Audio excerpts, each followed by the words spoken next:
केवल एक देव है महादेव जिनको खंडित चावल कभी नहीं चढ़ता। शिव जी को आप बहुत सारा चावल नहीं चढ़ा सकते, एक दाना चढ़ाओ पर खंडित मत चढ़ाओ। अक्षत शंकर को कोई चीज खंडित नहीं चढ़ती, बेलपत्र भी चढ़ाओ, भले एक चढ़ाओ पर पूर्ण चढ़ाइए। भगवान भोलेनाथ को पुष्प चढ़ाइए, पूर्णता में चढ़ाइए। हम कई जगह मंदिरों में जाते हैं तो भगवान के ऊपर फूल देखते हैं, तो फूल कई बार शिव जी के ऊपर, कई बार शिव जी के ऊपर, भगवान के ऊपर, आपके घर के मंदिर में कई बार कई लोग जो पुष्प चढ़ाते हैं वो पुष्प चढ़ाने का तरीका भी लोगों को नहीं मालूम। जो फूल चढ़ाते हैं वो कई बार देवता के ऊपर रख देते हैं इस तरह से। भैया शास्त्र कहता है जिसके ठाकुर जी पर, जिसके मंदिर में, जिसके देवी देवता पर अगर पुष्प को उल्टा रख दिया जाए तो जितने शुभ कार्य हमारे घर में होने वाले रहते हैं वो सारे टलते चले जाते हैं। आज की जगह कल, कल की जगह परसों, परसों की जगह नरसों, नरसों की जगह खरसों। तुम करके देखना, अपने आप शुभ कार्य टलेंगे।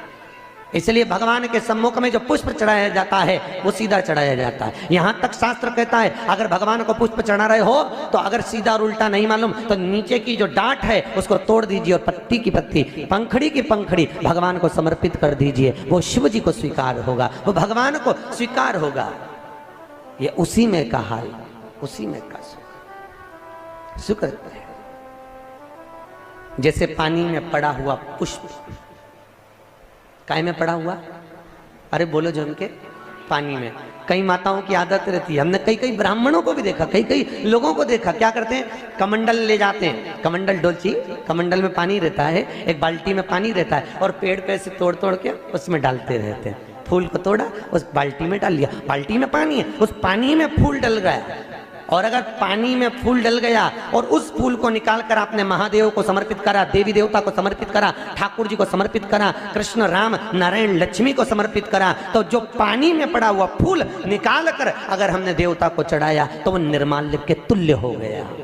काय के तुल्य है? निर्मल। निर्मल जानते हो, भगवान पे चढ़ा हुआ फूल, मतलब उसका कोई परिभाषा नहीं है, तुम कितने ही चढ़ा लो, वो निर्माल्य के तुल्य। अगर पानी में पड़ा हुआ पुष्प निकाल कर पानी के लोटे में से, पानी के कलश में से, पानी की बाल्टी में से उठाकर चढ़ाया है तो वो निर्माल्य हो गया, मतलब चढ़ा चढ़ाया फूल हो गया, उसको भगवान स्वीकार नहीं करते, याद रखिए।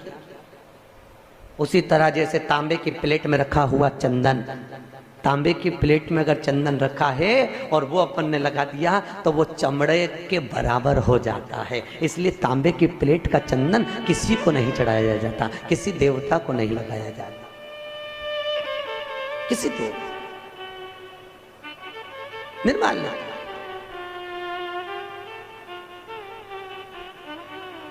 भगवान शिव कहते हैं तुम्हारे पास में कुछ नहीं है, पूर्णता का समर्पण, पूर्णता।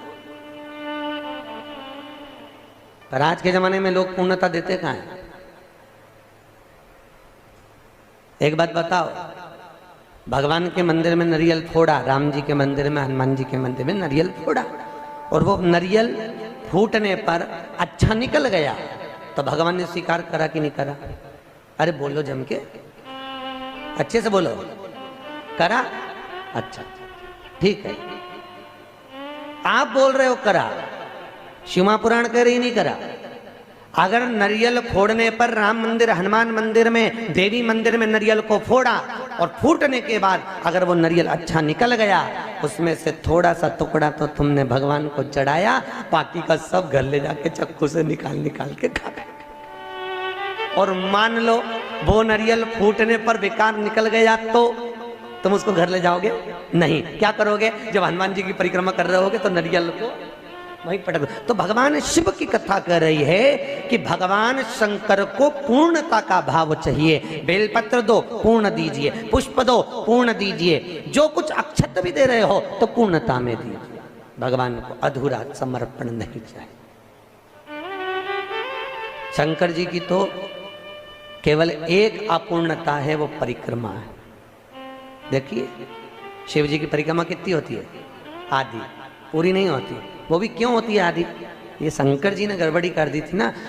बड़ा जो बेटा था वो माँ को प्रिय था और छोटा बेटा, अरे बोलो तो, बाप को प्रिय था। अब शंकर भगवान बड़े आनंद में, अभी उन्होंने क्या करा, शंकर जी को गणेश जी से बड़ा लगाव हो गया था, बड़ा लगाव एक बार बहुत। और भगवान भोलेनाथ जी ने कहा जाओ, जो पृथ्वी की पहले परिक्रमा कर कर आएगा उसका प्रथम गिनती में गिना जाएगा। कार्तिकेय तो गए मोर पर, गणेश जी बैठे चूहे पर, और माता पिता की परिक्रमा लगा ली। अब माता पिता की परिक्रमा लगाई तो शंकर भगवान को हंसी आ गई, और शंकर जी ने रोक कर कहा बेटा क्या कर रहे हो। भोलेनाथ जी से कहा पिताजी मैंने आपकी परिक्रमा लगा ली, तमेव माता च पिता तमेव तमेव बंधुश्च सखा तमेव, मैंने आपकी परिक्रमा लगा ली, मतलब मेरी पृथ्वी की परिक्रमा हो गई। तो भगवान भोलेनाथ ने कहा गणेश मैं तुझे प्रथम गिनती में गिनता हूं तो पहले पूजा जाएगा। जैसे ही भगवान शंकर ने बोला, माता पार्वती सिंहासन से खड़ी हो गई।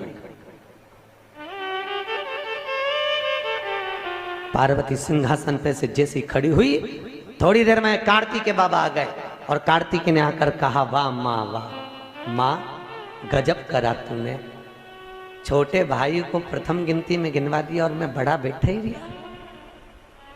मैं तो परिक्रमा करने गया था माँ, परिक्रमा गणेश ने करी वो तुम्हारी करी, पर पिता के वचन को अगर निभाया तो मैंने निभाया है कि जो पृथ्वी की पहले परिक्रमा कर कर आएगा वो प्रथम गिनती में गिना जाएगा। मैंने पृथ्वी की परिक्रमा करी है, माना आप माता हो, माना आप पिता हो, पर गिनती तो वही कराई जाए।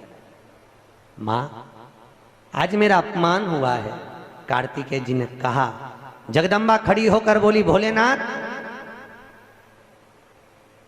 मैं आपसे वचन लेती हूं, आप भोले हो, आप दयालु हो, आप करुणा सागर हो, जो आपकी परिक्रमा लगाएगा आप उसको हर कुछ दे दोगे, इसलिए आज आपसे वचन लेती हूं कि आपकी परिक्रमा जिंदगी में कभी पूरी ना लगे, जो लगाए उसे हत्या का दोष लग जाए। शिव जी ने कहा तथास्तु तथास्तु।